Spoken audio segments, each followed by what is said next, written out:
Incredible. Now, as predicted by certain someone on our other show, Rugby League Outlaws, please make sure you check it out. Wayne Bennett made some selection errors last week and has quickly rectified them. Okay, there were a few injuries, but I was going to say, and I'm going to say, he was going to make them anyways. Those that haven't seen Jack Cavarillo's come straight back into the team, Tessinu has made way, and we've seen Ewan Aitken and Jared Wallace come in as they should have been from the start. Did he listen to our podcast? Did he steal my ideas? And why is it good? Yeah, look, he did listen to the podcast, we know, because Wayne always sends us the thumbs up every week. Did steal our ideas. It's okay, like, Wayne, we'll get on your payroll, we'll help you out. In all seriousness, I jumped onto a Dolphins forum last week, and like after the game, and you try to catch people who maybe have a clue about what they're talking about, or maybe know someone in the club. And basically, the reason that Jake Averillo was in Queensland Cup last week was just to get some miles under his legs. Missed a big chunk of the preseason. Missed a big chunk, like didn't play a lot in the trials as well because he had that nasty knee injury.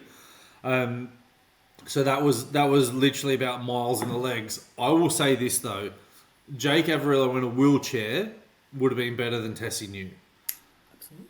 Yeah, I think Ewan Aitken has come into the team out of injury, but should have been there from the start. Jared Wallace, the fact that you have got a guy who's played Origin sitting on your bench doing nothing when you've got some really, really bog average first graders out there. Yeah, look, the Dolphins, this is the situation they find themselves in. We said their 1 to 20 is okay. Outside of their 20, they're really, really, really average. And, you know, the injury crisis and the form crisis is going to hit. But Wayne had to, the decision had to be made. Wayne had to pull the trigger.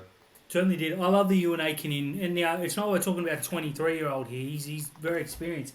But that was an old pack. It was an immobile pack. And it got run round by, you know, the Cowboys are okay, I suppose. Maybe a little bit better than okay. Perhaps I underestimated them in the preseason. But they're not a premiership favourite. And they ran them off the park. And by all like they should have ran 50, 60 points up there. Let's face it.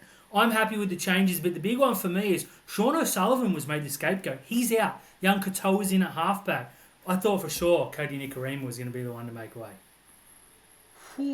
Sean O'Sullivan's gone to the bench. This is an interesting team, to say the least. Cody Nicarima was dreadful. The two things that I remember from him are they passed him the ball from dummy half and he dropped it. Then they passed him the ball from dummy half and he dropped it. He didn't get to his kick either time. Yeah, look, very interesting team.